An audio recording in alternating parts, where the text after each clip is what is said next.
Now, being 45, the one thing I have noticed over the years is that it isn't necessarily your makeup that needs to change as you've gone into your 40s. It's actually the way you apply it. So you have to apply it differently, whether you like it or not, in order to make the best of the new skin and the changing skin and features that you're going to be getting to.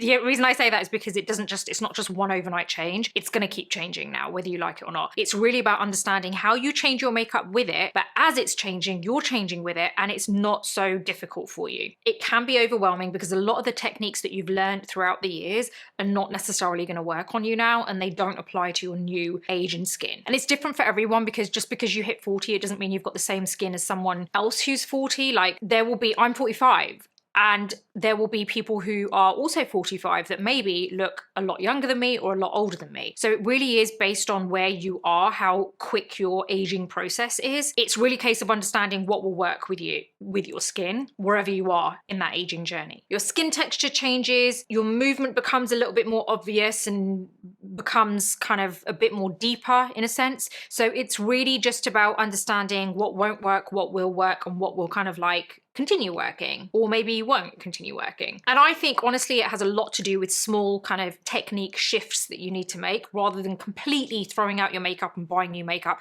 and wasting all that money. So that's what we're going to do today, is focus on what kind of things you need to change, and I'm really going to talk you through it so that you understand it, rather than you just watching me do something and thinking, right, well, that's not going to work on me. So we're really going to try and address all those issues that you may have going into your 40s and what you can change. Now, if you like this type of video, something that is kind of very kind of in detail and educational, please do hit the like button, subscribe to my channel, and then hit the bell button, because that means you won't miss my next video, and you don't want to miss that. So moving on, let's start with switching from full coverage to more strategic coverage. I know that you used to think that more coverage meant better skin, and I think when you're in your 20s that might be the case. I don't even think that is the case anymore if you're in your 20s, but I think if you look back at time, like when someone in their 40s now was in their 20s, it's around about the same time, you know that that's usually what we thought, right? After 40, full coverage is just going to make your skin look heavier, look more mask-like. If anything, it's not going to actually conceal and hide things. It's actually going to enhance them. And I know that sounds really weird talking about it, but because you would think that something that conceals is going to conceal, right? But actually,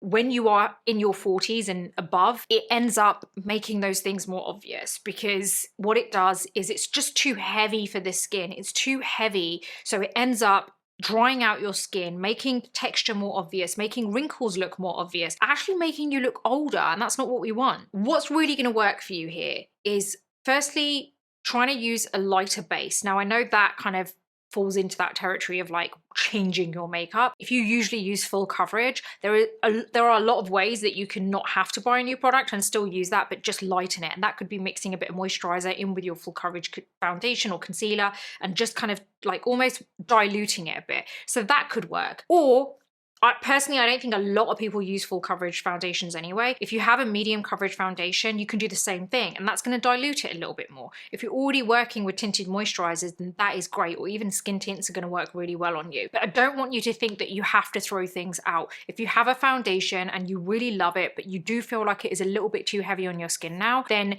get your usual moisturizer. Make sure it's something that is maybe not too thick. Something a bit more fluid is going to work better. Something that's going to kind of clash with the ingredients of your foundation. So if you have a very heavily silicone-based foundation, don't go in with a water-based moisturizer, because that's going to end up just not sitting well on your skin, and you may end up struggling then with a completely different issue, which is how your base sits on your skin and how long it lasts, the longevity of it. So make sure it does match up with the main ingredient of your foundation. So what I would do is put a little bit of the foundation on the back of your hand, mix a tiny bit of moisturizer in it, and work your way up day by day so you can really, just so it's a bit of kind of trial and error. Like, okay, I put a bit too much moisturizer in it today. Maybe I want to just cut it, like tone it down a little bit, so that tomorrow I put a little bit less. Eventually, after a few days or a week, you're going to get that perfect kind of like sweet spot of foundation moisturizer ratio, and then that's going to be good.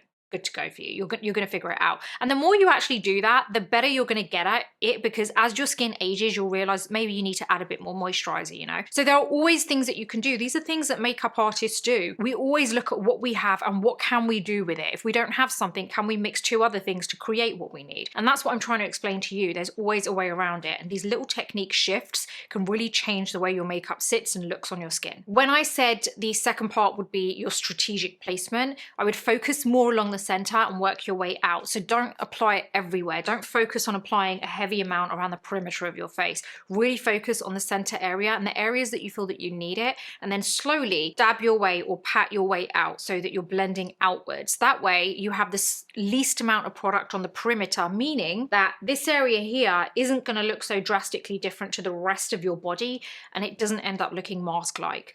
I would also suggest always working from the back of your hand rather than putting the product directly on your face. I know a lot of people like to kind of go like this and go like that.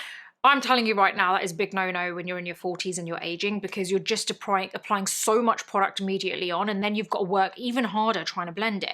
Why are you doing that to yourself? Apply it to the back of your hand, grab a tiny bit with the brush, and then start working your way around the center and then work your way out. The next thing that I would suggest in terms of kind of switching your technique would be your concealer. Now, concealers generally, it could be different for everyone. There might be people still in their 40s using full coverage. There might be people in their 40s using like medium or light coverage, right? So it really depends on what you're using. If you're using a light coverage or medium coverage foundation in your 40s, I would say that that's about right for you. And if you do want to water it down, you could do the same thing as what I said with a moisturizer, but use an eye cream instead, like a nice balmy eye cream mixed in with your concealer is going to really kind of help to just dilute it. The great thing about this specific technique is that you are not only kind of diluting the concealer coverage just a tiny bit, so it gives you a bit more lighter coverage, you are also kind of adding more hydration into it, which is amazing for skin in the 40s, because what you need as you get older is you need more hydration. You need more kind of like flexibility with your product. Now, what I do want to add is when you do mix a little bit of an eye cream, and a good one to mix in with your concealer would be the Drunk Elephant Ceramide AFI Balm. It's a really good product to mix in with concealers. The great thing is that it doesn't dilute it so much that you lose so much of that coverage. I feel like you still get a really decent amount of coverage with your concealer if you mix an eye cream with it. Again, it depends on the type of eye cream, but the texture of the Drunk Elephant would be amazing. So if you're going to mix anything with it, that would be my kind of choice, I would say. Again, you want to think about your strategic placement with this. So I would really focus on the center and then work your way out again. My main areas that I like to apply this is just kind of like here, these two areas here, which is kind of on the groove of the eye where it starts, not so close to the lash line.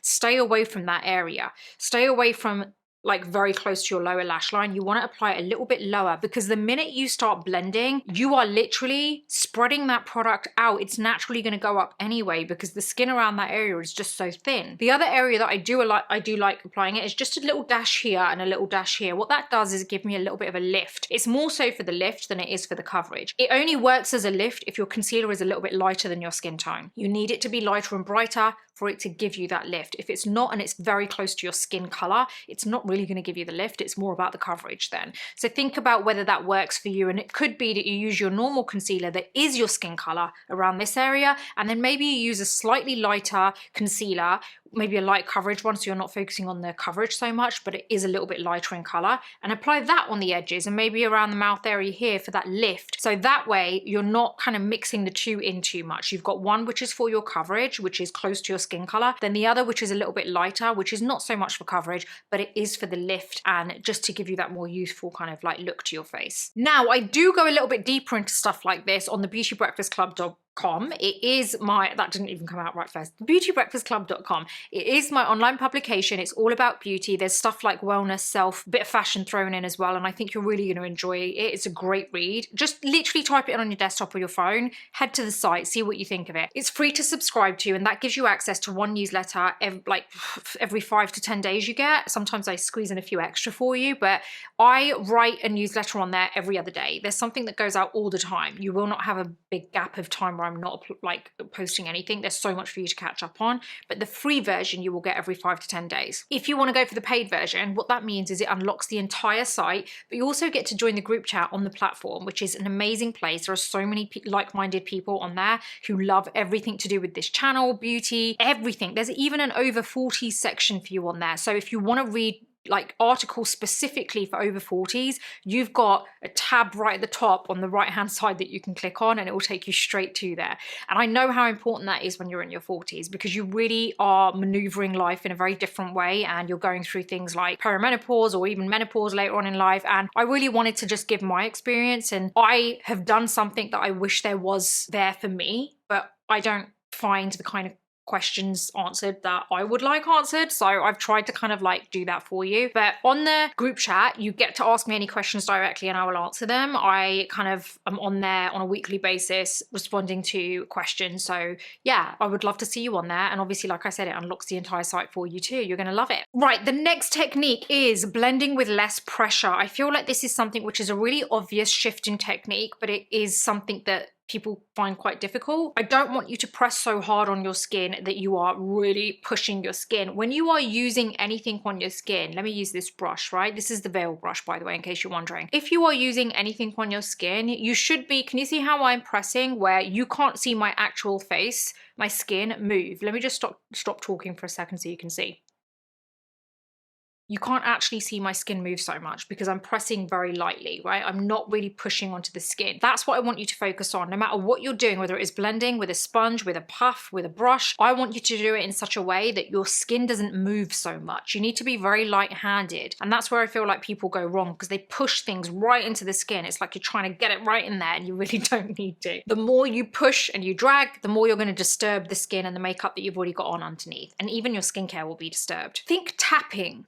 Lightly, like an air tap, very lightly tapping, that's it, not dragging or pushing. What that does is it actually ends up keeping everything smooth rather than breaking everything apart. The problem is when you press so hard and you're dragging so hard, you may not see the changes immediately, but later in the day you will. Just letting you know, there's a better way to do it. So the next technique that I would say, I would hope everyone already does this, but I'm going to mention it anyway, is always apply your cream products before your powders. So your powders should always go last. I would also suggest trying to reduce the amount of powders that you actually apply. So try and stick to more creams and try and get yourself to a point where the only powder you use is actually the powder that locks everything in, and that's it. So all the rest of your makeup is creams, you know? And even then, when you're locking everything in, you don't need to plaster the powder everywhere. Firstly, you're going to do what I said earlier, which is blend lightly, apply lightly, tap lightly. And secondly, focus on the center of the face. You don't need to apply powder. Like, I don't even have much on the perimeter of my face. It's nice and glowy. It looks like skin and it adds dimension to my face because it's nice and matte through the center, but it's slightly more glowy on the perimeter. It adds dimension, it makes your skin look healthy, and it's also not plastering everything down, making it look flat so it has no dimension. The next thing I would say to do is to use bronzer for warmth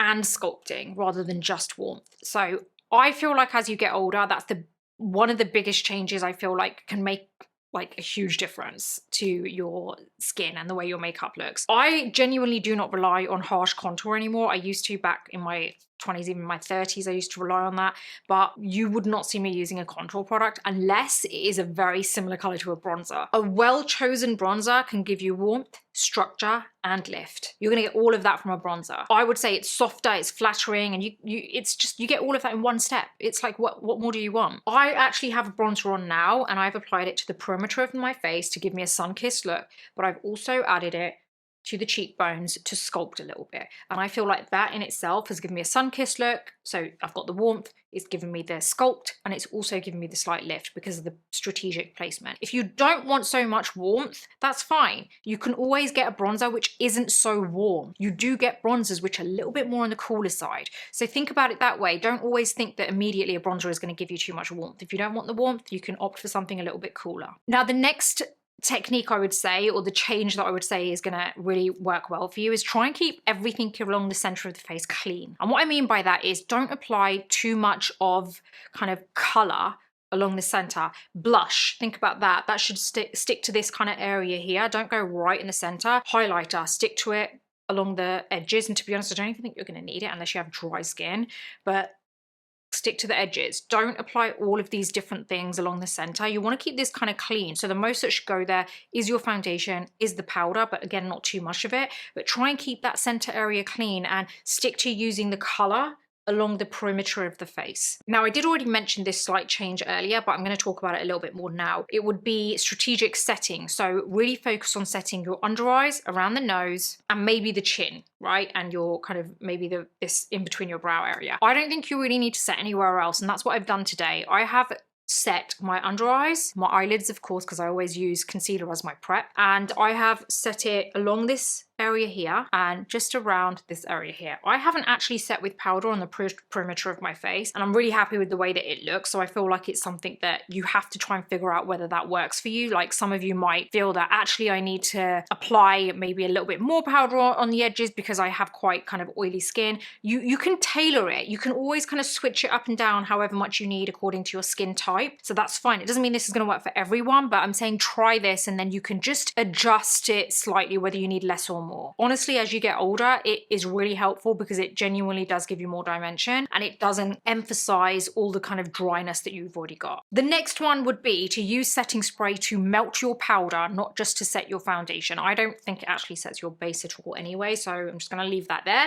But I do think using a very fine kind of spray works so well, a really good one that doesn't have droplets and stuff, and I think the best one that I've actually used. I love the Charlotte Tilbury Airbrush Flawless Setting Spray. I love that, but it can sometimes give you some droplets. But the two that I use that don't give you any droplets is the Say Beauty City Set, and then the Makeup by Mario Surreal Skin Soft Setting Spray. I really love those two for the fact that I can take it in my bag and not have to worry about droplets, whereas the Charlotte Tilbury I usually use that at home because I can spray it and then spray a few after, but I do get droplets with this.